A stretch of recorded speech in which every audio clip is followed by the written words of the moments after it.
I wouldn't be surprised either way if they go in there and they make it to round of 8 both, but they're knocked out, or they both go on to the championship 4 because of the form they've shown in the last couple weeks.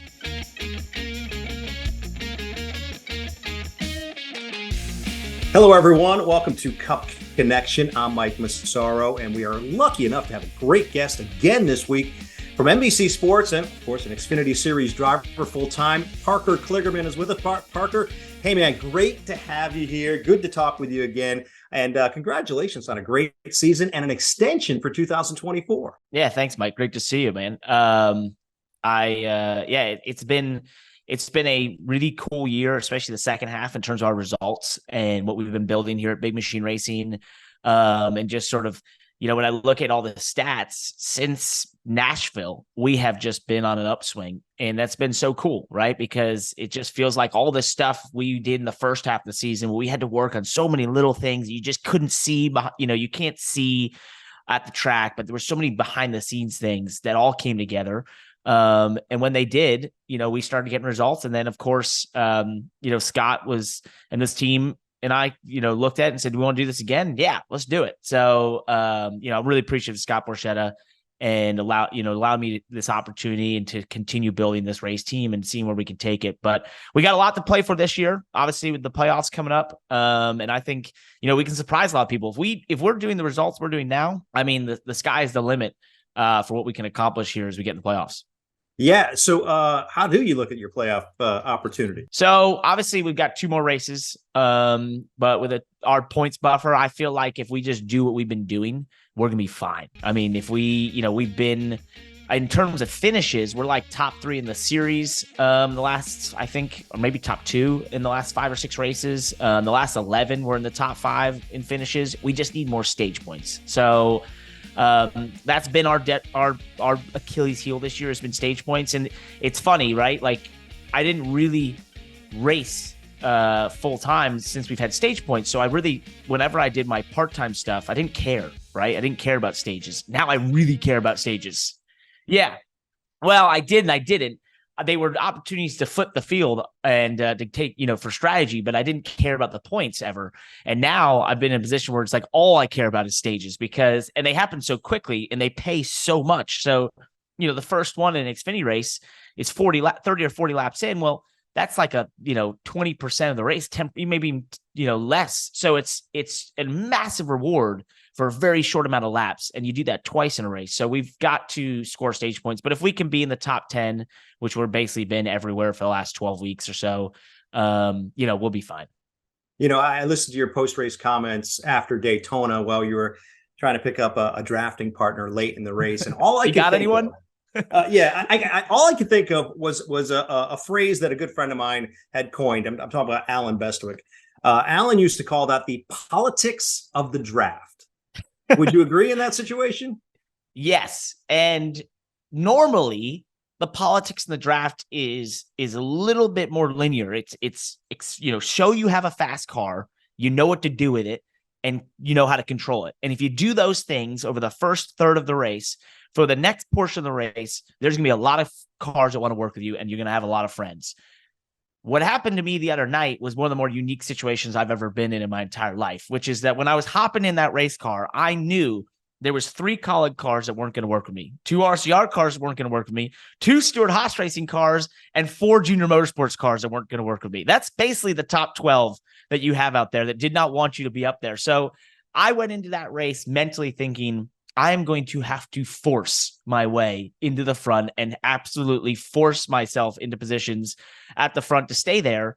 And we were able to do that. And that was cool. The first stage, I didn't do that super successfully. But then from the second stage on, I learned what to do. And then in the third stage, we really put ourselves in a great position. But yeah, that was the weirdest race I've ever entered into at a super speedway. And the weirdest part was the last restart. And I'm sitting there on the front row and I look behind me and the 2 lines up behind me. And in any other capacity in my racing career, I would have thought, awesome, one of the top 2 fastest cars is about to push me. But I knew, I was like, there is no way this car is going to push me to the win here. So it was a terrible spot to be. And that was just a very unique situation, but we made out of it successfully. And, I think we scored the 3rd most points in drafting tracks this year, which includes Atlanta. So we were successful with no friends. You've done well just about everywhere you've been. So Yeah. I love to see the fact that you're laughing and smiling about what happened. The attitude is excellent. Hey, so right after that race, you took your helmet off. Next day, you put a headset on, went down to pit road. As you know, I've worked pit road. I know how all-encompassing that can be, how it can take up all your time preparing for a race. How do you do it, man? How do you have two such demanding jobs and be able to balance that so well? Well, it takes great people right around you. And thankfully I have that with the great people at NBC and all the production team that, make it as easy as they can on me. And then, as you put it's preparation, right? And that starts days and weeks in advance. And for me, I don't have any hobbies. All I do is race, talk about racing and, try and work on racing things. And that's it. I don't play golf. I don't have anything else. I don't play guitar. I spend a lot of my time this year on the road or alone. And so all I can do is work. And I enjoy that though. It's, some people would call it work. I don't. I think it's enjoyable. So I think you have in life where, you try to balance, personal life, work and, hobbies, and you kind of can only have two. And I basically have a 1.5. So I'd say, that's been the biggest thing. It is difficult, but it also is amazing, Mike, and you'd understand this, being so immersed in being a full-time driver in the Xfinity Series. That's slightly connected, obviously, to the Cup Series with the RCR and our affiliation there. I feel like, if anything, it's easier than ever because you just have no choice but to be so immersed in the sport and in what's going on and the latest developments in the cars and the teams and so on and so forth. And so I think that has lessened a little bit of the preparation burden that I've had in years past, where I'm a little bit more disconnected and I've have to, really work hard to put that preparation together. That's helped lessen a little bit. But there's so much you're picking up as a driver that you can apply to being a pit reporter. I would imagine. I would imagine it helps you with that job. It does. I know the cars are different and that sort of thing, but there's been moments, I think you've been in those production meetings in the morning of the race and you're bringing your ideas and thoughts, right? There's definitely a difference this year from my years past, where maybe I do a truck race on a Friday and then we broadcast Saturday and we're broadcasting Sunday. And by the time I get to Sunday, I've kind of, lost maybe some of the little things I felt like I found, right? But now it's so direct and so correlated and so closely aligned. I can't help but get in there and be like, well, there's all these bumps off turn 2 that we should worry about. And hey, this happened on the track and I've noticed this in these cars and that sort of thing. And I'm like, whoa, like I'm connected here. So it definitely is it brings something different, and it forces me to, almost sometimes take myself a little bit away from being the driver for a second and say like, wait a second, like, make this consumable, make this something that you can put on TV and people understand. And, but that's a good problem to have. Well, I enjoy watching it. I'm a fan. So thank you. Hey, I'm going to make you be a TV guy now. I'm going to make you switch hats and keep that headset on, if you will. First off, I want to go back to the Cup race in Daytona, and then we'll move on. Ryan Preece. I mean, again, as a driver, I mean, what it's like being in that draft, the potential of getting airborne at times. When you saw that, what'd you think? So as it was happening, I was on pit road. I was looking at our what we affectionately call the jerk cam. And then, of course, behind that was the big screen, which sometimes is a little higher def. And as it's going on, I'm watching this and I just sort of froze for a second, right? And then I noticed, obviously, the broadcast goes silent. And then I realized the whole place, 100,000 people in the stands and around us and on pit road, and everyone was silent. You could hear a pin drop. And I have not experienced that in my time in motorsports. I really haven't. And I think because it was such a vicious looking wreck, it looked so, it took so long for it to end, right? And all you could imagine is that, Ryan in there going through that. And then I think for everyone, we just held our breath until he got out of it, right? And testament to the safeties, cars, and that sort of thing, obviously, and it's always a moving target. But I think, I've seen some of the calls for super speedway racing once again as an issue. And I'm like, look, it's not going anywhere. This is what makes NASCAR. But, there's always something to be learned from that. I think the positives are he walked out. The other positive, we're going to learn more about this race car, which is, remember, it is so different than anything we've ever known to be a NASCAR stock car at a Cup level. That there's going to be things to learn from that will be applied to not have that sort of thing happen in the future. So definitely scary. One of the more, I guess, heart-stopping moments of my time in TV or driving, and really just grateful that he got out of that car. Yeah, I think we're all grateful. Ryan was a guest right here on the podcast a few weeks ago. As you know, he's a Connecticut guy, as am I. Yeah. As are you. This is an all Connecticut Cup connection today. All right, so glad to have that. Moving on, the playoffs of the Cup Series begin this week. A couple guys at the top of the standings, regarded as, dual number ones, if you will. We're talking about William Byron, Martin Truex. But it's not always what you have done in the regular season, is it? A lot of it has to do with how much momentum, how well you're racing right now. Yep. How do you look at the playoffs in terms of trying to handicapping it, trying to pull a favorite out of the pack? Favorite?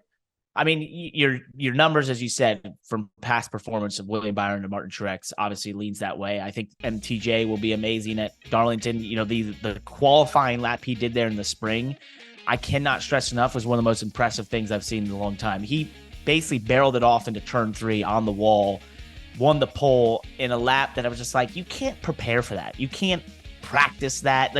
What he did was just unbelievable leap of faith, and it worked in that qualifying lap, and then he went on to be super fast in the race. But I think he'll be strong. I think when I look at the field, though, what's going to happen in this first round is you're going to have a surprise that makes it through, which could very well be Michael McDowell, the 34 team, and that Cinderella story that just, to me, has been one of the most unbelievable stories in all of NASCAR, maybe in the last 5 or so years. And then when I look at favorites, I see a Denny Hamlin going all the way to the championship 4. I see William Byron. I see Truex. I see Kyle Busch getting to the championship 4. I think that'll surprise some people, but I really believe he's motivated in that RCR team. Maybe they've had a lull here as of late, but if they can find the form they had in the first half of this season, they will no doubt in my mind be a top 4 car. So from there, it's going to be figuring out who executes and gets, lucky and does the right things, because as always, when you have, the playoffs, it's every lap is so crucial and every point matters. All right. So what about Roush Fenway Keselowski Racing? I think a lot of people look at them as maybe a dark horse, a team that has progressively gotten better as the years gone on. How big a deal is it that this organization got 2 cars into the playoffs this year? Oh, it's huge. I mean, for Brad, him coming over there, and you know how analytically he is and how much of a businessman he is. And so I think this is a great example of what he's been able to bring there. I think, for that race team, though, what's been amazing is that for every year before this that I can remember in recent memory, Roush had to find a way into the playoffs via sort of outthinking people, outsmarting them, outpointing them.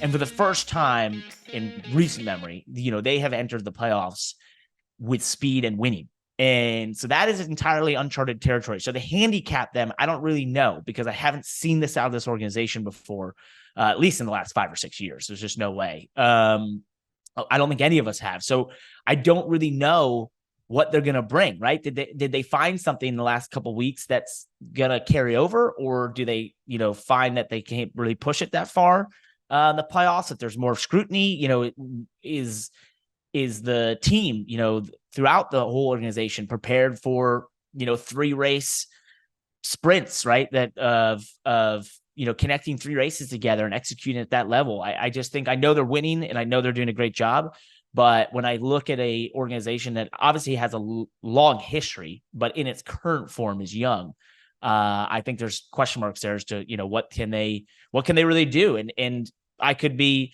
entirely wrong, and both cars are there in the championship 4, and I wouldn't be surprised. That's the thing. I wouldn't be surprised either way if they go in there and they make it to round of 8, both, but they're knocked out, or they both go on to the championship 4 because of the form they've shown in the last couple weeks. All right, I want to get to Bubba Wallace and Chase Elliott momentarily, but first I just want to let our audience know that we appreciate them joining us here for another edition of Cup Connection. And if you enjoy what we do, please hit like and subscribe to our channel. Maybe even look back at some of our previous interviews. We've had some great guys here. Chase Elliott was one of them. Denny Hamlin at the beginning of the year, Joey Logano, and so many more. Please check it out. All right, so as I mentioned, Parker, I want to talk about those two big storylines. First off, Bubba making the playoffs. Put that in perspective for us. That was huge. And his performance at Daytona, I think, was big. I know they made there was a lot of fanfare about his performance at Watkins Glen and how well he did at the road courses, which I think was a big step for him. But also the way he locked in and approached that race at Daytona, I thought was really impressive with that immense amount of pressure. The idea that, so many things out of his control could take him out there or a new winner. And yet he locked in, he drove a smart race, and in the end was rewarded with a playoff berth, right? And I think that was just overall 2 weeks that were really impressive for Bubba Wallace. And I think this is a team that, with a win here, could find themselves being, surprising some people in the playoffs. He brings that same level of, ability and speed and just, the way to perform in high pressure situations like that. I think they're in a great spot, and I'd love to see it. I think he's finding his footing at 23-11, and I would not be surprised to see Bubba Wallace go on a tear of winning races at some point here soon because of what he's been able to do just in these pressure packed situations. All right. That's certainly one of the storylines, Bubba getting in, but another storyline, maybe not so popular, is Chase Elliott not getting in. But I'm going to tell you something, Parker. It reminds me a little bit. I think back to 2006. All right. 2006, Tony Stewart did not qualify for what was then known as the Chase, but he went on to win, I think, more races than anybody else during that playoff format, if you will. He said at the time, and this makes a lot of sense, is that not being in the playoffs gave them the opportunity to really take some chances, really take some risks, maybe find some things that they didn't have before. Do you see a similar situation for Chase Elliott? Does this open the doors for them to get more aggressive, maybe find some things they didn't have at the beginning of the year? I think it's probably a reset of sorts mentally a little bit. You can remove yourself from the constant questioning and, the idea of like, oh yeah, we're going to have to answer this again. Are we going to make the playoffs? That sort of thing. And just focus on racing. The one interesting thing for the 9 team though, is that they are in the owner's points battle, and that's where all the money is. So, although the driver isn't fighting for a championship, the team kind of is. It's an awkward, it's a different situation, and it's similar to what Bubba going in the 45 last year, right? When he was trying to help that team in the playoffs because they were in as a team. I think that limits a little bit of their ability to be really adventurous, if that makes sense, because they have a prize to fight for. Now, if they get knocked out in the first round or something like that, absolutely. Now you're both locked in together. In turn, lockstep, go try stuff, flip stages, pull crazy strategies, do whatever you have to do, go try and win races, right? I do think that unlocks there. But right at the start, I think for the driver, sure, it removes some of that just questioning. But for the team, they're probably approaching this like they would any other time in the playoffs because they've got a chance at it on the other side. My guess is a lot of people would love to see him play spoiler, don't you? Don't you think there's going to be a few people out there maybe pulling for him? He is the most popular driver. I think anytime he wins would be a popular win, and at any track. So yes, I do believe he's got more people pulling for him than I certainly do. So yeah, he would be a popular winner anywhere. Okay. Hey, before we let you go, we have to get to a fan question. We always solicit questions from our audience. And Brian C., I don't know his last name, but Brian C. from Facebook sent in a question I thought was pertinent, because I remember back when you were an analyst with me on the set of NASCAR America, you were always really good at this. And he says he's going to be participating in the Rusty Wallace driving experience at Darlington coming up, and he wants some tips on how to get around there. So give him some advice. Well, I've actually been working on Darlington this week, so this is very pertinent in timing. I've been asking myself the same questions. How should I get around Darlington, and how can I be better than I was there in the spring? The key at Darlington for turns 1 and 2 is turn one is one of the trickiest corners in all of oval racing. And that is because the groove is so slim. You approach it and it looks like I can't even fit a car through there, but you will be able to.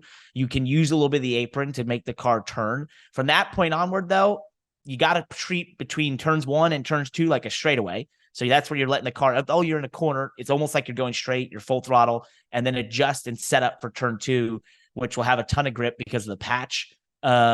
You'll have to just trust the car on an exit off of there because it's going to float and almost feel like it's just going to launch itself towards the wall. Trust me, it won't. If it does, user error. And then you're going to head towards turn 3, which is far slower. You got to brake more than you think, and you can run the bottom all the way to the apron, all the way to the wall. Choose what you want. Find your flavor there. I tend to find myself run the bottom often, but obviously, as you get later to run, you got to run the wall. You won't probably get enough laps in your tires there, but have fun with that corner because it's an interesting one that allows you a lot of options. All right. See, I knew you'd be great with that question. An excellent answer. Hey, Parker, that's all the time we have for now, but thanks again for being with us. Best of luck with the remaining races and headed toward the playoffs. Thanks, Mike. Appreciate it. Great seeing you. Thanks for having me on. And yeah, looking forward to making a deep playoff run here in 2023. Always a pleasure to have Parker Kligerman on with us. Folks, thanks again for joining us here on Cup Connection. We hope to see you once again next Friday.